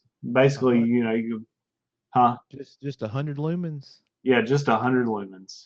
Yeah. And it's $800. And another thing was, of course, it can run off battery for about 2 hours. But in there, I watched their commercial for it today, and like one of the things they had, it was just projecting the clock on the wall, and I was like, that's a really expensive clock. I mean, I know it looks great, and that's the whole point of marketing it. It was just a clock. That's almost an $800 clock. That's almost like those smart boards they have in classrooms around campus here. Yes. And it ended up. They ended up using them as a clicker, basically, just to go to the next slide. They hit the board, and that would send it to the next slide. So. But it's the device measures like we'll say about 3 inches by 5 inches by 5 inches. So I mean, it's really small. I don't know if it's worth about $100 though. I couldn't get $800 for it. I would just rather buy a TV. So. Just curious if y'all had seen that or not. I missed that. $800, huh? Yeah. And it will be released. They plan on releasing it February 13th. But I think that's not going to be stateside. It'll be really stateside some point this summer. Okay. Okay. Okay. What, Chris? You had something real quick. Yeah, here. Micah sent this Micah, to us earlier in the week about, and I found this too, so I appreciate you sharing this, Micah. And if anybody has something they'd like for us Absolutely. to talk about, send us a tweet at Hey Techies Show, or to me, Hey Techies Chris, or Hey Techies Bruce. We'll see it. I don't know if you should send it to Hey Techies Bruce. Just being honest with you. But anyway, We don't social media much. we like suggestions for contributions. This show is for y'all, for the listeners. But anyway, Absolutely. the article is about the title, Your Next PC Might Only Work with Windows 10. Yep. Did y'all see this? Oh, I you're have talking seen about some of that. about Basic- them with the newer processors. Yeah, the The newer newer processors. processors, yeah. Microsoft is saying we're not going to go back and support that on Windows 8.1 or 7. So these newer processors that come out, you're going to be forced to go to Windows 10 if you want them to work correctly. From Microsoft's side, I can understand this because they want to get it down to where they support just one thing as far as their desktop Right. OS. Totally understandable. The way they're going about it, not so smart, because I think they're going to end up losing more than they think they'll. They're going to end up losing more than they'll gain. Maybe I'm wrong. Probably am. Everybody is going to probably stay. I mean, the Kardashians have a show, for God's sake, and people still watch it. So, Yes. I don't know. Yeah, I mean, I understand from a business standpoint because, like, I've said this before in my day job when we have to, we use commercial software, and they only support, their latest release and like one or two back, and at a certain point, it's not long, they're gonna cut you off, and they're moving on, and Yeah. but it's different when it's an operating system for a consumer. I'm sorry. Yeah. Well, I'm curious for developers in this point. I mean, when they've already got software that's out there, I mean, I'm sure they're working on getting it Right.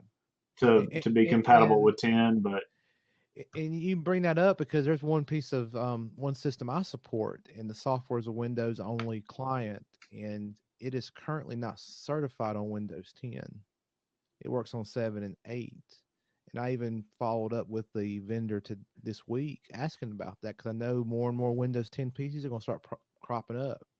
well, what I wonder And they is still with haven't. They're this, still not certifying it, so we're kinda are stuck. they going to try and start pushing developers to develop for the cloud rather than the operating system?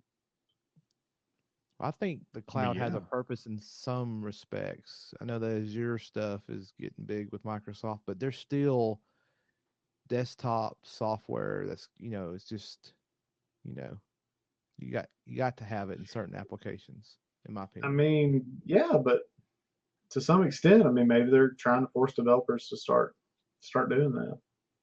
Yeah, Because a lot of you absolutely could, pretty much with anything. but a lot of companies are kind of doing that anyway because they can now turn their software to a subscription As a service. Yep. Software as a service. We've talked about that many times before. I don't know, man. Don't like the way it's going.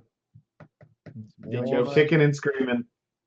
did you see where the widow won battle with Apple over deceased husband's password? Read the I headline. didn't- That's about as I far did as I not got. see that. Yep. Wow. Her daughter, let's see, from Apple, I couldn't even get a silly little password. It just seemed like nonsense. She told CBC. Doesn't seem like nonsense to me. 72-year-old Peggy Bush ran into difficulties getting Peggy. passwords. Yeah, Peggy Bush ran into difficulties getting her password from Apple after losing her husband David to lung cancer back last year. Bush wanted to retrieve her husband's password so that she could play games on an iPad. Yeah, I know. She knew the iPad's login, but not the Apple ID password. Oh man. Yeah. Of course, Well- now here, I hate to be the one that's going to see Apple's side on this in a way, but they really have policy for this. Yeah, I know. I mean, totally any agree. place like this Yeah. has policy. The fact that they broke it kind of upsets me. Yeah. I mean, I guess. I mean, they were probably trying to save face, sure, and it looked bad in the media. But to me, it's sorry. Like, I mean, if I were to die, my wife has my KeyPass password, which has all my passwords. So she is the only other person that knows that password, and she probably doesn't even know it. Well, you bring this up, Michael, and I've actually had firsthand experience with something like this. My dad passed away, which it'll be 9 years this March, and we tried to get access to his Yahoo email soon after he passed away, and Yahoo would not help us at all. Well, So, see, Micah made a point. He said Apple may have a policy, but if she's the executor of the will, she has the right to say everything. But if he didn't specifically state that in his will, then I would say you don't have a right to it. but Yeah, if he like, says all property, right, but it's password or property, is that, because here's the thing, when if it's either is a password considered property, or did he even have a will? Like when my dad passed away, he didn't have a will. So yeah. then it's like the laws of the state, the way I understand it. And I'm not a lawyer, don't claim to be, but But they've set a nasty precedence here. I'll say that. It says that dealing with deceased persons' digital assets is a growing problem. Let's see. I'm trying to skim this. I'm sorry. This is one of the hottest issues in estate planning and administration today. This is a professor of law at Texas Tech, Jerry Bayer, I think is how you pronounce his name. And let's see. He says, I have dozens of anecdotal.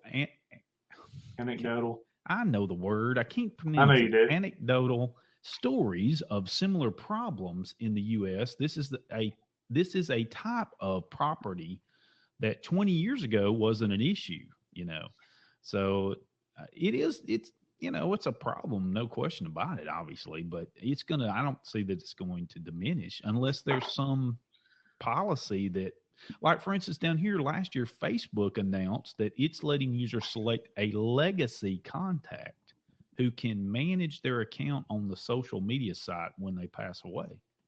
So my counter argument, I guess, to this is if it is property, but say if that was encrypted and it was unbreakable at the moment, and there's nothing we can do about it, I would say that's property that can't be used, I guess, or can't be owned until there's a way to break it.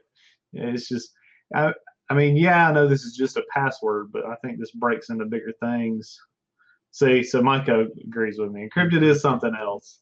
So I don't know. I want to look at it as if I encrypt my stuff, or if I have a password on my stuff, that is a lock, and I'm not giving the company the key. Right. So yeah. Well, I don't know. The problem that we always end up, to me, with this is that we bring into the point. I want to use the word compassion in a way. You try to apply compassion to actual laws sometimes, and I understand the concept, but then the question becomes, if you bend this so much, does it actually become a policy or law anymore? How much can you bend this and it still be useful? At what point did I say, well, if we can bend this, then what's the big deal about encryption? Why can't we? I know you're saying encryption's another thing and something totally different. It's probably not totally related to this, but I don't see too many hot skips and jumps from saying, well, if we're going to give in on this for this issue, there may be a way in through encryption that we can nudge. I don't know. That's just the way I see it. That may be totally wrong here, but I'm sure Bruce will correct me later, kindly, when we're off the show. They're typing right now, trying to correct you. I hear you. Yeah, sorry, it's mechanical keyboard. Can't help it. Yeah. And this is even a quiet one. So yeah, a quiet one. It's not like It's not. Wait a minute. It's not like click. Say that again. It's a quiet mechanical keyboard. Yeah. Well, first of all, you need your money back. It's not quiet. It really is. If you hear my one at work, it's much more quiet. Yeah, no, That's is quiet. true. I got some swampland I can sell you. Some Yeah, beachfront property in Arizona. the Yeah, one that at too. work, the one you have at work is loud. Yeah, I think didn't our boss get the same one, or didn't you similar did. to it? Yeah, Yep. He said, "I like that. Order Yeah. 2." And my boss has got something similar. He's had for longer than y'all have had one. yeah, that's true. Yeah. Well, here's Anyway. something I don't care about, but I'll cover briefly. I apologize to those who do because I don't use this. What is I don't this? not even sure what I would use it for. Maybe I don't know, but it's WhatsApp. Apparently, they have just ended What's that? subscription fees. So, do either of you use WhatsApp? Oh, you know I do. Yeah, All the I time. thought you did. I thought you did, Bruce. I Bruce really. on top of it. I'm a regular WhatsApper. WhatsApper, yeah, yeah. So, Or WhatsAppite. Whatever they call those people. I wonder if Facebook Messenger. They're saying Facebook Messenger. It has 700 plus million subscribers. Wow. I didn't realize it was that high. I mean, I knew there was like 1 billion Facebook users. I think they hit that this past I year. think that number's inflated. It could be. You know, I didn't get to ask Scott, but there's been some discussion about how Netflix is really going to work in places like China. They are so restrictive as far as in China and other communist countries. There, I saw a few discussions about exactly what kind of content they'd be allowing to be streaming. Well, I mean, the government would just block whatever's. I understand that, but then I could be wrong about this, but it makes me wonder if listen, a deal. I didn't bring this up earlier because it really didn't come to me, but maybe a deal has been struck. You want in China, you got to cut down some way or another on the VPN and the other stuff, letting people in from different countries. I mean, you might think I'm off base here, but think about it. If they're not going to do anything about it, you could, on one hand, you could say, well, they haven't done anything about it. Well, then how will they? What will it matter whether Netflix is in China or not? I mean, if they're not going to block it, if they're not going to try to block it, then why let Netflix in? I don't know. I'm just really upset with China right now, so it doesn't matter to me. In general, right? Yeah, I hear you. Well, Micah brings up a point about this WhatsApp fee. They also said that they do not know how they will make money. They said that. How does Twitter make money? But for a company that like was charging and not charging, and then to say, well, we're not charging and we don't know how we're going to make money. It's like, oh well, we're going to be like the U.S. government. We're just I gonna like that attitude. Oh yeah, I knew you would. We're just going to keep on printing more money. Well, but WhatsApp can't do that. Well, never know. I don't know. They'll make it. Here again, it's something I don't use, so I'm useless in this discussion, I guess. I think we all are. Well, Yeah. Well, anyway, we covered it. Speaking of money, and I had this in my overclock stack, but I think it's a good segue into it.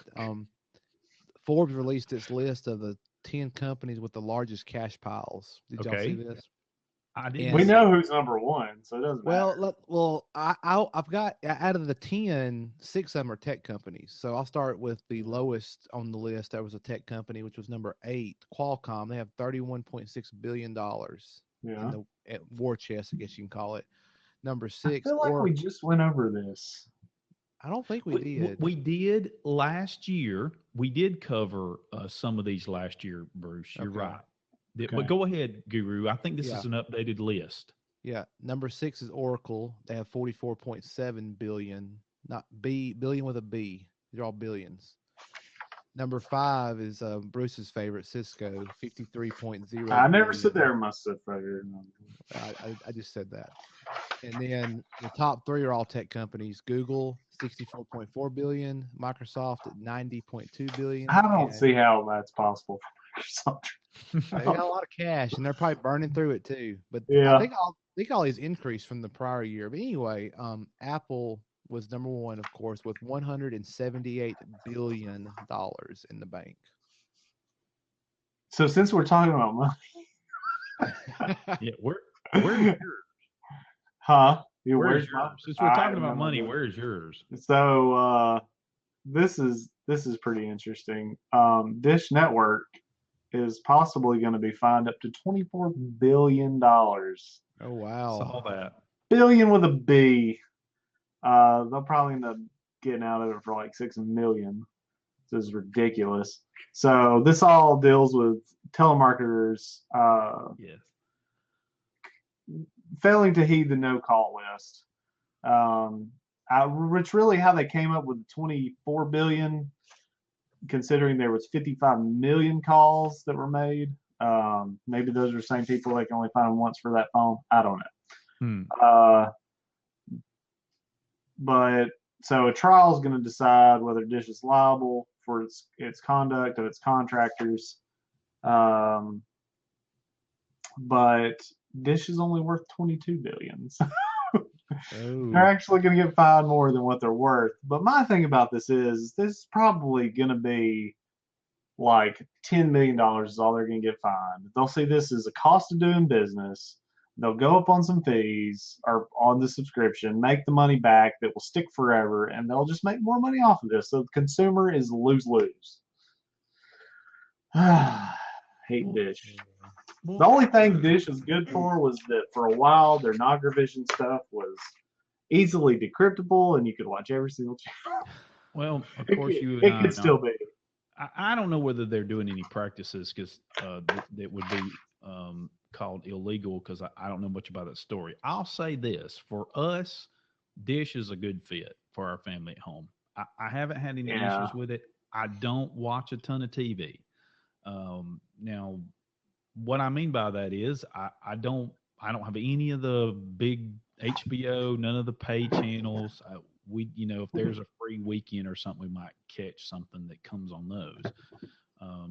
And I've told y'all before, I watch a good bit of Netflix, a fairly good amount now. Depending, I'll go in increments. I'll end up finishing a show, and then there won't be anything I'll be interested in for a while. But the one thing I'll say about Dish and it's going with any of those, I pay for channels I care nothing about. I mean, there's probably 20 or less channels that I will watch one time in a year, and the rest, it's just passing by them. I mean, now my wife, she watches a few more, but it's not a big deal to me. I mean, I know what Bruce is saying, but I'm not saying anything. I'm yes, looking up you are. Yes, you are. You're upset that they're making a profit, and in the way they're making it. Well, it sounds like to me. No, I'm just upset that they're doing something that they know is illegal, and they just put that as, well, that's a cost of doing business. It's not that it's just unethical; it's illegal, and that is now what businesses see is, well, that's just cost of doing business. If we dump 20 million gallons of whatever in the lake, and we've got to pay money to clean, that's just cost of doing business. And at some point, these chief executives that are supposed to be representatives for the companies need to start going to prison. Period. Man, this is really techie. Yeah, I can see we turn into the legal show somehow, and none of us have any kind of. Well, so much, at least, and see, that's why I try and not bring stories like this every week, because I get so upset about them. But it seems like so much tech stuff is dealing with legal and ethics and just freedoms or lack thereof, and it's not exciting like it used to be. I'm not going to cover this whole thing, but since we've been on this legal kick, I did run across an interesting story that I thought was.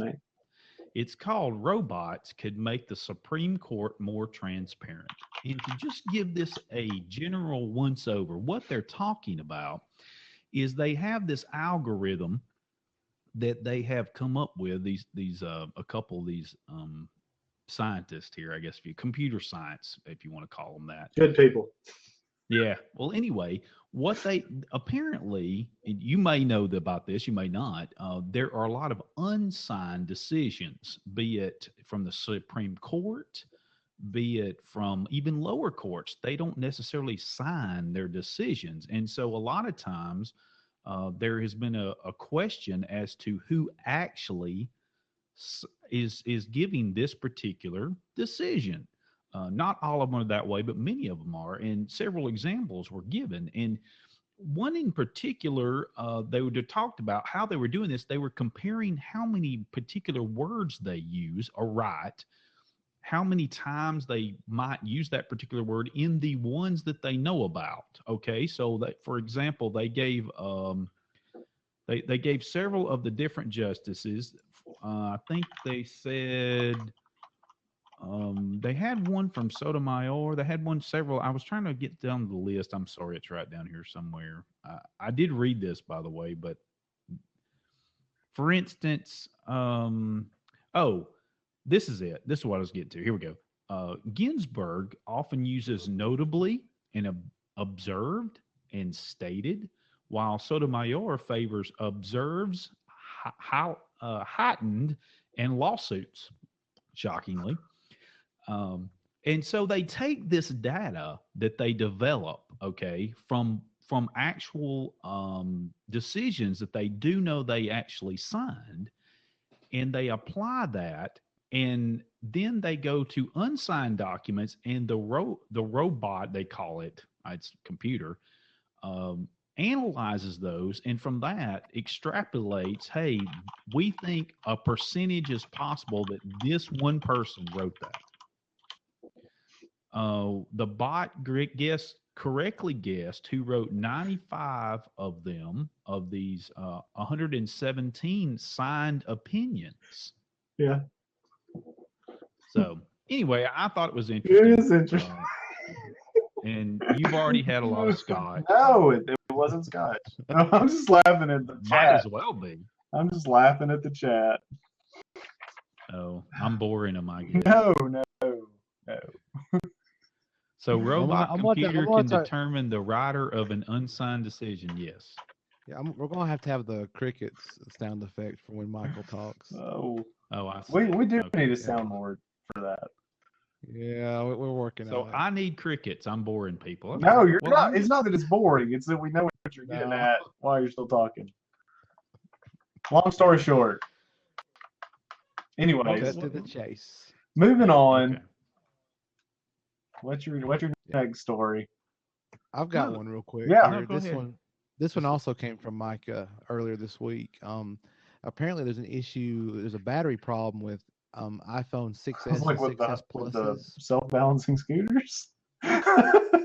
No, listen, this is what it is. In some cases, your phone will say it has 25% remaining charge when you actually only have 10%. Uh-oh. And it's happening when people have altered their phone's date and time settings and have moved between time zones, which of course affects us because we're so close to the Eastern time zone. But Apple said there's a fix coming to the iOS, but for right now they say the problem can be fixed by restarting your phone and then by going to settings, general, date and time, and make sure that set automatically is turned on. So basically reboot and check the settings is what they say to fix it. So there you go. But they're coming out with a fix for iOS 9.3, supposedly. So Well, I've got a rumor for that later on. Yeah. And I'll say Sure. this too about Apple is we've said this before, but my goodness, they've been putting out some crappy software lately. And that's coming from the Apple juicer. I'm telling you, man, this year's the year. I've loved their software this year. It's been great. All right. Well, whatever you say. Mainfly says it sounds like a Microsoft problem. It absolutely does. Yes. Like a Microsoft Windows Vista Well, or you know Windows what? Millennium. Mainfly brings up something that's funny that he doesn't. I'm not even sure if he realizes it. Oh yeah, by the way, I do. Yeah, have you talk about your phone, Michael. I will. Yeah. Quickly, real quickly, something I just thought of. Mainfly, obviously you can hear us. Microsoft still can't seem to surpass them in a way, even with all that issues. I mean, they can't phone. I'm talking about phone wise. They can't seem to catch a break or even do anything to improve upon that, even with Apple having these supposed issues. I know, but I think it's interesting. Well, nothing about Microsoft phones are sexy. Nothing about them's cool. I know. To me, they're too busy. Right. Yeah. Oh yeah. And yeah. And what they are selling are low end devices. They don't have those flagships that. I mean, they have some, but that's not what they're advertising. Here's a cheap affordable. I mean, person we work with, Andrew Ware, he was like, got this phone for $35. I'm like, and nobody's gonna use it.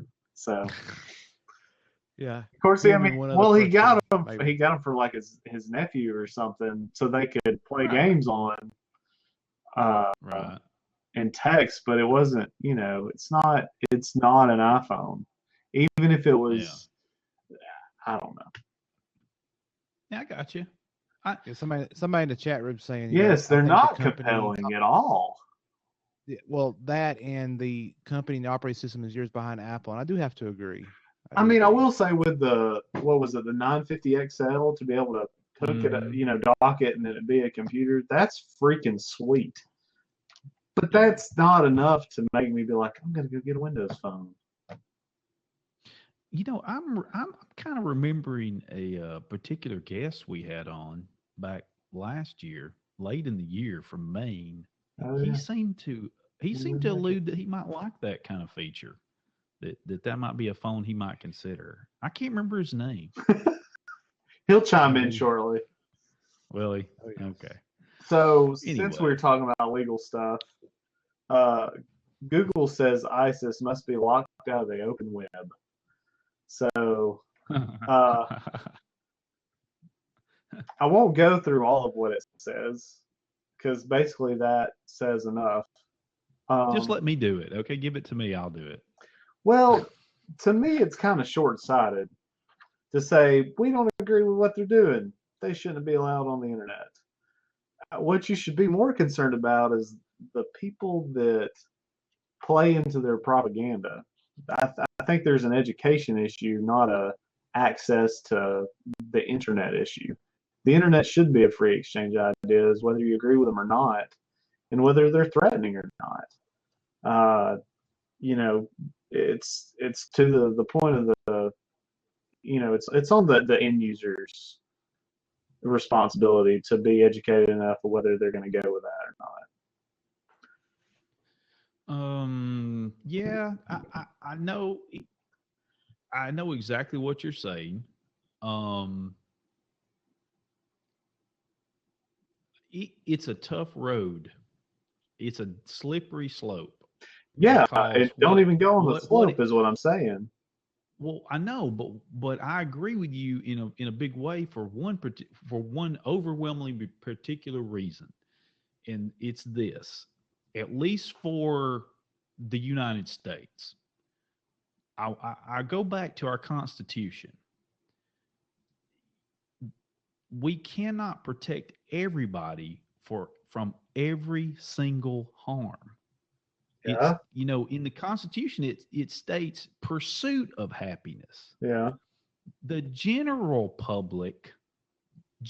protection of the public, but you cannot keep everybody from ever experiencing some kind of harm or see something that they disagree with or see something that offends them. Yeah.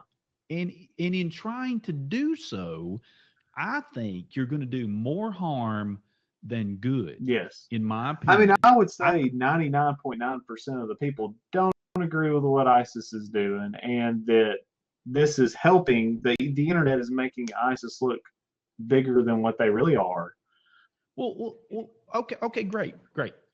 I don't disagree with you. That certainly is. But to say we need to kick them off the internet completely, I don't agree with. even but though how could you do that? I mean, I don't know that you could do that. Well, Could you do that? I mean, I'm sure there's a way they could. I mean, Well, I'm not in support governments of do ISIS. it all the time. I'm not in support of ISIS at all. I will say this: my only concern about that We're now on is the list. the what now? We're on the I list. said we're now on the list. Well, my big concern about that is, what am I saying? Mainfly, I'm sorry, man, that chat is going to kill me. I just chat catches is the very corner of my distracting at eye, and times. my thought process goes. "Woo." But my main point here is that I'm concerned about if you start doing these type things, then who is that group that gets to That's decide? exactly what I'm saying. Right. I know that. Who's that group that gets to decide, and when are they going to be offended or rather disturbed about something else, and who else is getting the axe? If it doesn't fit their agenda. And that's, I don't know, we've talked about this in the past as far as Facebook and Twitter Right. filtering free speech. And yes, they are a private company. They are publicly traded, whatever. They're a company. They get to decide, Right. Yeah. no, we don't want you to use our product this way. But I feel like that, and I don't know what that number is, but once you reach a certain point of popularity on the internet, you have a higher calling. That just because you can doesn't mean you should. That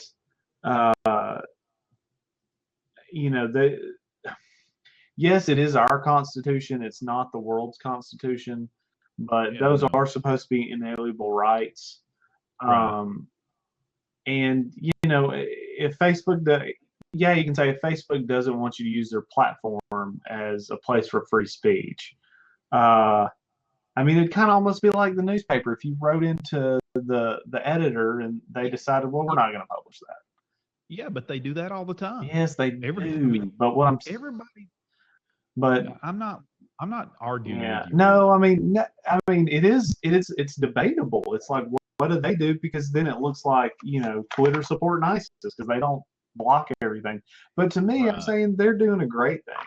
That they're saying it's none of our business. We are just a platform. Granted, they're not really making any money right now. Somehow. So I don't know. I mean, to me, it's just. I think I've skimmed over it earlier. I have to scroll through people are stupid. I mean, people are going to be stupid, but let them be stupid. Yeah. Yeah. Maybe somebody else should tweet against them to educate if you have these social warriors, maybe that's what they should be doing and saying, take them down. Well, yeah, right.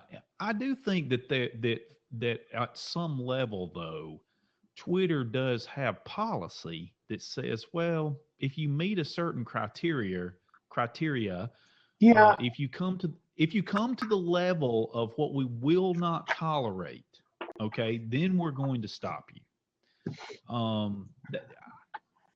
Because they are because they are a private company. We just talked about that, I know, and they're not a government. I think they have very right to do that, in a way. Yeah.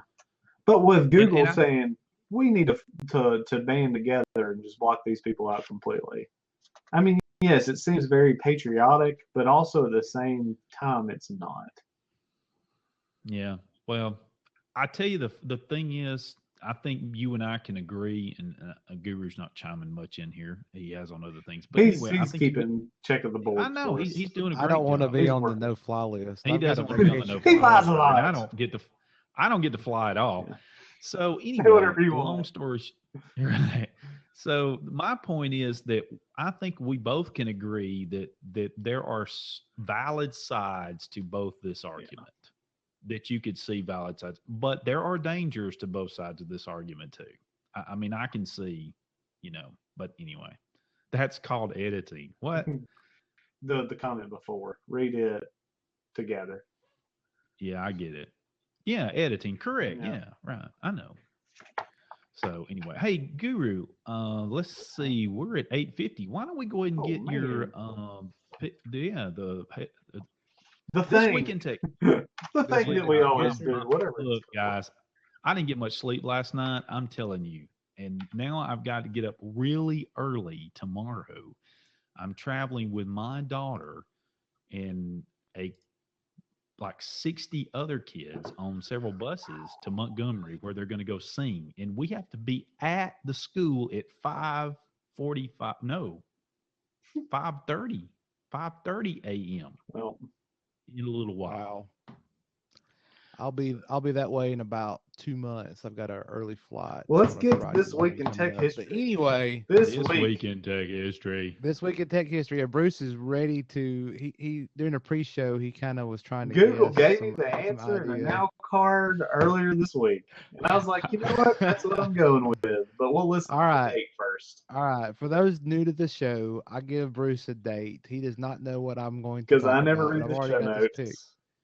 Yeah, that's what's funny about it. He has access to the shared document on Google Drive, but he doesn't look at it. He's just a talent. He just comes and talks. That's But right. anyway, I give him the date, and he has to guess. Okay. And the last 2 weeks, he's missed. I have. For the record. All right, your date is January the 18th of 2005. Oh man, totally not what I thought you were gonna go with. What? Say the date again? January what? January the 18th of 2005. 2005. 11 years ago. Man, totally not what I thought you were gonna. Just so people know, I thought you were gonna go with the Apple Lisa was introduced in '83. Yeah, I did see that one. I and that's thought not what for I picked. So sure. you're- Oh, 2005. All right. I had no idea. okay. I had no idea. 2000. Yeah, this is not in Bruce's wheelhouse at all. The Airbus A380, the world's largest commercial jet and nicknamed the Super Jumbo, was unveiled at a ceremony in Toulouse, France on that day in 2005. You know he leans to air. You know, well, and that's what I was saying. You know what my You second. should know that by now, Well, Bruce. okay, so you know want to that. know what my second guess was until you said the date? Was the Concorde begins commercial flights? That was in. And I almost used that one, but I Oh. saw the one about the Airbus A380, so I had to put that one because I want to fly on an Airbus A380. That's a very interesting aircraft. So, So, man, thwarted me again. yep. So that's now 3 weeks in a row Bruce has missed. I'm pretty sure I got 3 weeks right before. Well, you may have, but you've missed 3 weeks. I'm in a slump. Got to keep my eye on the You are. ball. Quit, Eye on the prize. quit swinging for the fences. Yeah, eye on the ball. Oh man, yeah, totally would not have gotten that. That day just threw me off. Anyways, so moving on. Disappointment. Moving on. Man, Moving on to what? whatever you got next. We have a few. Well, we'll just there's some overclock stuff. Do you have a few left, Bruce, that you want to just? Do we quick have cover? rumors? Are we gonna do rumors? Well, I mean, we're already at 8. We already at 6 minutes till the end of the show. Well, the only rumor I have is that Apple's own code Yeah. suggests the iPhone 7 will lose the headphone jack. Yeah. Oh, yeah. I saw that. Actually, So- I saw that. Believe it or not, I saw that headline. So we've rumored that before, but in the code, they have a headphones.have.% sinput.no.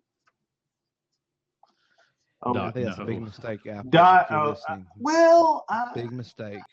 I don't know. I mean, wireless headphones are getting pretty popular, so I don't like wireless I headphones. agree with you. I like having the. And you got to buy yet another expensive flipping adapter. Well, they already Really, make them. Apple. So But you got to. But they're not going to include that adapter. They're Oh, going of course to not. make you I see. pay $40 got for pocket it, or pair $50. too. What? Yeah, I got Oh, one. that's too. your new phone. Yes. Michael Hey, had to get a new phone. mine's better. So we'll close with this. Michael had to get a new phone because let me tell you something. Yeah, Bruce has got the phone. I went back and got a My phone. nicer Moto X. I guess I'm just stuck, man. I can't get away from it. I like the way it works. I just like the way it works. But anyway, long story short, I dropped my phone from say 4 feet and it did not react well. 40 feet. Yeah, it was at least. No, it was probably where I was standing. I was standing on some bleachers, so I was standing up a little bit, Yeah. and I had just looked at it. I was checking a date or something. It was right at the end of practice, and it slammed course face down, and I didn't have a case, and it was over 2 years old, so I've got a lot of use out of the phone, and but it was still working. I had not planned on putting in some money to get a new one, but my wife, and of course it busted. I put it in my pocket as quick as I could. It shattered. It did shatter, yeah. I put it in my pocket as quick as I could, and I decided to try not to give much of a facial, that happened. But it was unfortunate. So, Do you have? but I did get Have the old I one? did get a new. Oh, I ran across something odd. Have you ever heard of this? Um, do you know that my voicemail has been reset now? Does that sound right to you? I got a new phone. I didn't get a new Number. yeah, I didn't get a new number or anything. But if my wife calls, it says my voicemail is not set up. That's a new one Is on it? me. Are you AT&T or I'm still Verizon? Verizon. Nothing. I went It doesn't do that on the iPhone. I went but that's from because Verizon to Google or to Project 5, and it has the same voicemail. Man, I Don't know how that one worked, but yeah, Should have got an iPhone, Michael. Should have got an iPhone. should have not listened to No. Guru. No, They got a Windows Guru. phone. They got a BlackBerry. Yeah, that's what he kept telling me. Of course, this was after the fact. I didn't tell any of you guys I was going to have to go do this. Well, you have like 7 days to return it. I think it's 15. Well, 15. We'll go return it. Get you an That's right. iPhone. No, that's okay. I like. Hey, get you an Android wear. Get your Microsoft phone. No, nothing wrong with that. It's just not for me. I'm not really into real beta testing. Not via Windows Phone. I hope Andrew's not listening. He's not. He's not. It's too late. It's too late. Yeah. He's probably got a class or something. So anyway, well, there's a great deal on the LG. Mainfly, I almost got an LG. Hey, Bruce, did you know that the LG, speaking of that, they went away from replaceable battery, but in that last version, they're back. That people complained, and they've got a replace. And I almost Like got detachable? an LG. No, replaceable. Like it comes out, the back comes off, and you can Okay. take the battery out. Yeah, they had the salesman said they had gone away. I look at phones some, but I didn't know this particular thing. But that phone was light, buddy. I mean, it was really light. I was surprised how light it was. Was LG the one that made I think it was. the Flex phone? I think it was That LG sounds made the familiar. Flex. I liked that phone. I think LG makes a good This phone. particular one he pulled out had a leather back. Yeah. Yeah, and so, but I was close to it, but it was a little bit more money, and so I just, I mean, main fly. It's something that you use multiple times a day. Think of how many times you use the device, and break that down to how much that costs me each time I use the device. I bet you it's like fractions of a penny. And speaking of that, over the few days, I listened to some of our old shows trying to find some stuff for the Sunday show, and I did listen to when y'all were discussing. I think I was out. I don't know if I was out. I think I was there. I also think Ryman Ricks was there. We discussed smartwatches. Yeah. And it was a thing, and we were talking about whether you were going to get one, and you and I were discussing about how much we would actually use it. Yeah. And so we're about to close the show here because we're pretty close here. We're actually a minute over in a way, but anyway, real quickly, I wanted to ask you, Bruce, have you found yourself using it more than you thought? I will say this today. I noticed that there's an app for my alarm, like my home security system, that I can arm and disarm it from there. And I totally forgot that there was apps even there. But I mean, I mostly use it just when a message comes in or a call, whether it's to silence it or just to look real quick or to see the time. That is, I would say, 99% of what I use it for. One thing that I use it for that I don't consciously use it for is the kind of the fitness tracking, because I don't wear it when I work out. I can't wear it when I work out, but at least when I'm walking around campus, or just when I'm out and about, it's at least counting that stuff. But actually going through like the apps on the phone, it's something I forget that's there because it's a watch. Yeah. Right. So, it's still, I guess that part is I'm still not used to using yet, or it's not been my main focus of being able to use. All right. I think Mike is trying to say on that phone, man. He really is. He's trying to sell It's us like all. $3.39 delivered. Delivered. I think he's getting All the kickbacks. day. Micah, you're getting kickbacks and not telling anybody. That's what it is. Yeah. Well, look, guys, it's been a great night. Really enjoyed it. I hope all of you who listened in really enjoyed it. And we appreciate so much all our listeners from wherever they find this podcast finds you and radio show. So, and if you're listening to the Blab, stay tuned for the after show. The Hey Techies Show is produced by Mike Stedham and co-produced by The Guru. Station manager is Billy Dunn. Join us again next time for another exciting installment of the Hey Techies Show. It's going to be great, maybe.